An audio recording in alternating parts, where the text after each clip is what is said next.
যে সম্পর্কে কোনো ভবিষ্যৎ নেই, কষ্ট হলেও সেখান থেকে সরে আসা উচিত। এতে ক্ষণিকের জন্য কষ্ট হলেও অন্তত পুরো জীবন আফসোস করে কাটানো লাগবে না।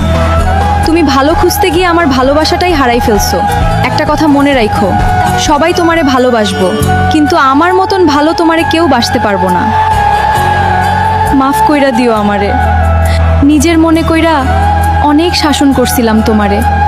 যে কথা না বইলা থাকিতে পারে সে ভুলেও যেতে পারে। দিনে দিনে নিজের বিশ্বাসের কাছে একটু একটু করে শেষ হয়ে যাচ্ছি। আমার জীবন ঠিক কোনখানে গিয়ে থামবে আমি সত্যিই জানি না। আমার কপালে শেষটা কি আছে।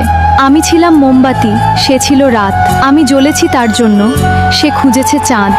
কে হয় এটা? ফ্রেন্ড হয় আমার। তোমারে বলছি না ছেলে ফ্রেন্ডের লগে মিশবা না। এতই যখন সন্দেহ তাহলে ছাইড়া দাও না আমাকে। কি হইল ম্যাডাম? আরে ভালোবাসাটা কি মানুষের এতই সম্ভব করে? যে সত্যিকারের ভালোবাসে সেই তো সন্দেহ করে, না হলে কার এত টাইম আছে এ যুগে একজনকে নিয়ে ভাবে। যাও। সরি। ওই মেয়ে, ওই মন্দিরে গেলে লেখা থাকে মঙ্গল মিলে, ওই মসজিদে গেলে লেখা থাকে জান্নাত মিলে, ওই ওষুধের দোকানে গেলে লেখা থাকে ওষুধ। আরে কইতে পারোস কই গেলে আমার জান্নাতরে পাইবো? একটা কথা বলি, মনে রাখো, অযোগ্যকে যোগ্য বানানো সম্ভব, কিন্তু বিশ্বাসঘাতককে বিশ্বাসযোগ্য বানানো অসম্ভব।